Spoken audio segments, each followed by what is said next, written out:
So yeah, I'm creating this video, somewhat in a somber mood. Really mixed feelings because obviously Bernie Sanders has dropped out of the race. It was someone that I supported.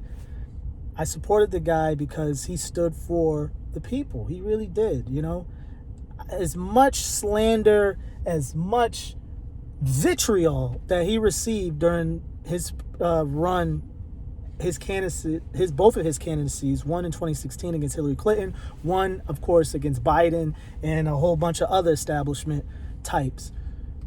The vitriol, I'll never forget the vitriol that this mainstream media had. I'm talking about cable news. I'm talking about the people that you trust to give you news on the CNNs, on the MSNBCs, those places. I don't even include Fox because it's a propaganda channel. I mean, they pretty much make that, as blatantly obvious as possible. But the fact that, you had a Chuck Todd on MSNBC call his supporters brown shirts, which is funny because a lot of his supporters are actually women. He actually has more women supporters than men. So that's why this whole Bernie Bros narrative was just something that the mainstream media created. And of course, people ran with it because no one has an actually functioning brain that can think on their own. But as I digress, let me get back to the message. The message is really all about Bernie Sanders. Bernie Sanders pushed a movement. He pushed policies that we can all back, like Medicare for all. He was right about Medicare for all. Yes, we are in a pandemic. Yes, we have to wear these things when we go out in public now until the foreseeable future. But what this pandemic did highlight was the point Bernie Sanders was making all along. Like, look, we need Medicare for all. We need a universal single-payer healthcare system that will take care of all of us when things like this happen. And what do you know? We're in a pandemic. People have lost their jobs. Millions of people unemployed are underemployed right now because of this pandemic. The funny thing is, it's not really funny, but the ironic thing about it is once you lose your job or you become unemployed or underemployed, you lose your medical benefits. So having employer medical is just asinine.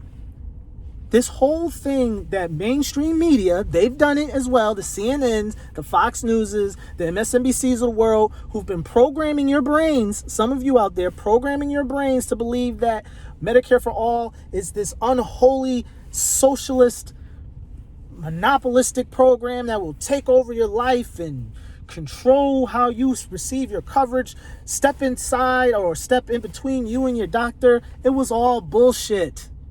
It was all bullshit.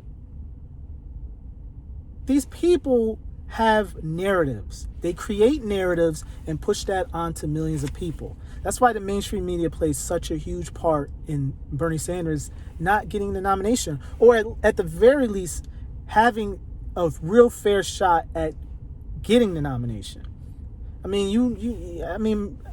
Chuck Todd called us brown shirts. Chris Matthews went as far as to compare Bernie Sanders' win in Nevada to Nazis taking over France. He did that on national television. And some of you out there want to pretend in your delusional imaginary world that Bernie had a fair shot? What? What are you smoking? Or what are you watching? Or you're just watching millionaires on television shape your worldview. That's what you're doing.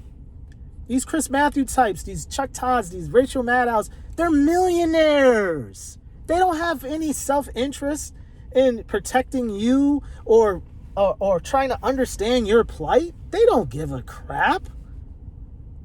They will go hard in caping for those that they relate to. And those are the rich and powerful, the same people that share the cocktail circuit with them. That's why they're pro-corporatist, pro-establishment. They went to war against Bernie Sanders and his supporters. And it's unfortunate. That's why I believe after this, we have to pick up that torch for Bernie. We have to take that torch and lead it into the future as far as guiding the new and up and coming, class of American citizens, the young, the youth. We have to train people. It's not really about what I believe in or as far as who I want to back. It's about what you believe in. And the media doesn't train or program your brains into thinking that. They program your brain into their narratives and what they want you to believe. They don't really report news to you. They don't really tote the line as journalists, because they're really not. They don't do what they're supposed to do. And I get it. Politics is very, very hard to keep up with sometimes. There's a lot of bills that go through legislation. There's a lot of different moving parts. I get it. It's really boring to a lot of people.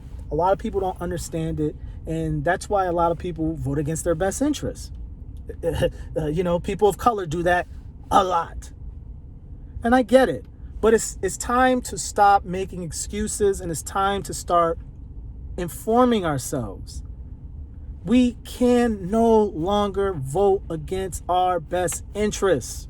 It makes no sense. If you're just going to go to the polls and vote D for Democrat, no matter who the candidate is, voting against your best interests, a lot of the times, voting for a person who doesn't believe in what you believe in, then what the hell is the point of voting?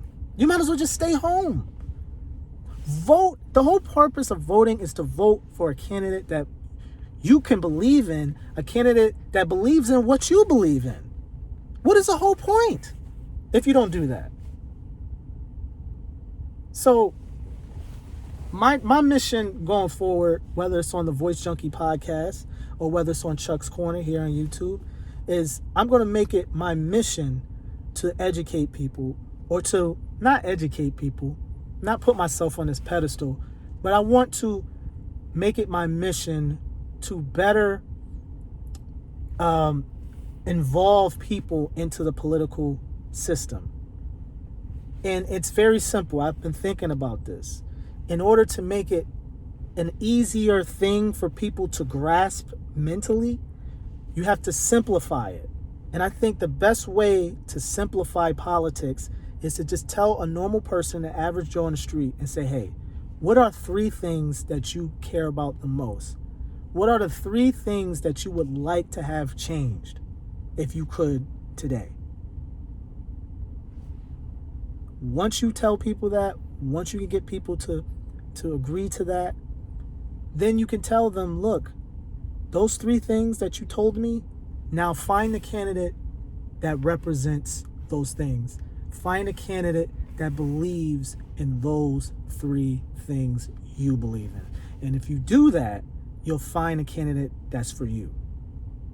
That's how voting is supposed to work. That's how democracy is supposed to work. It's not supposed to work in the way that it's working right now, where you have fake journalists on air who are all millionaires creating narratives and changing worldviews and programming people to think this guy is evil and this guy is the anointed one, or girl is the anointed one. That's not how this is supposed to work. The way it's supposed to work is by ideals, policies. It's not really about a person. That's why Bernie was so great, because it wasn't really about Bernie. It could have been anybody in charge of that movement or in front of that movement. People that support Bernie support his ideas. They look past the man himself, and they focus on what he stands for and what he is trying to achieve. This is how politics should be. And for those of you listening to this, I hope you take these words that I'm saying and really practice it moving forward, because we're in for a really, really tumultuous time. I hope I said that word right. We're in a tough time during the pandemic, obviously, but we have a general election coming up now. Joe Biden is the anointed one. Yes, he has hundreds of flaws that I can go through that I refuse to go through right now because of time reasons. But I will say this, as disappointed as I am in the establishment, the Democratic establishment and the mainstream media, and how they treated Bernie Sanders and how they treated you and how they robbed you of a candidate that was going to represent you. This is what Democrats are supposed to stand for. representing the people. They haven't represented the people for a long time. They represent corporations first. So what we need to do is we need to change the dynamic. We need to have a paradigm shift in how we approach politics culturally. And like I said, if we just do those 3 things and then we narrow down candidates that we can support, then that will better equip you mentally as far as how you should approach voting for your next candidate.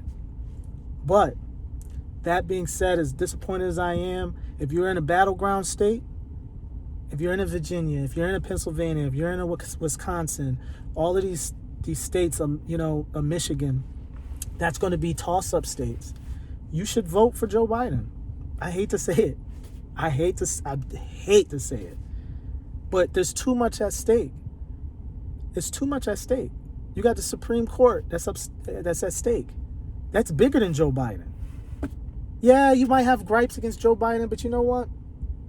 When Ruth Bader Ginsburg retires and Trump puts in another conservative hack in the Supreme Court, makes the voting 6-3 as far as conservatives to liberals, we're screwed. If you don't vote for Joe Biden, there are going to be 3 things that's going to be potentially off the table moving forward. That's going to be Roe v. Wade, the right for a woman to choose, meaning abortion. They're going to go for it and they're going to take it because Ruth Bader Ginsburg won't survive another 4 years. They're going to take that away from you. They're going to take the right to choose away from a woman. They're going to give corporations even more power than they have, which is, the end of the country. And 3, they're gonna gerrymander more. They're gonna close down polling stations more in general elections, like they did in Wisconsin. They're gonna do these types of things to suppress the vote. They're gonna do all 3 of these things, which are horrible things, if we don't get the orange clown out of office. So in order to do that right now, I know a lot of you are going to have to hold your noses to vote in November in those battleground states. But I'm hoping you guys do it because it's too much at stake now. Way too much at stake. But for those who can't do it, I understand. It's principle, I live in Connecticut, so I have the luxury to vote my conscience because I'm not in a battleground state. And yes, I am going to vote my conscience. I'm not going to vote for Joe Biden, more than likely. Not saying that can't change, depending on who he picks as his vice president nominee. That's a whole nother video. But I think that's the move to go. You have to do it. You have to bite the bullet for the greater good in this situation, particularly in this situation. But if you don't do it, I get it. I totally get it. It's a principled choice, and you are, as an American, it's your choice to have make the principled decision. But if I had my choice, you guys would vote and you guys would do the right thing in November. But yeah, I just wanted to put this together, put out my thoughts, condensed thoughts about this news today with Bernie. I hope some of y'all understand and feel where I'm coming from, all right? Until next time, peace.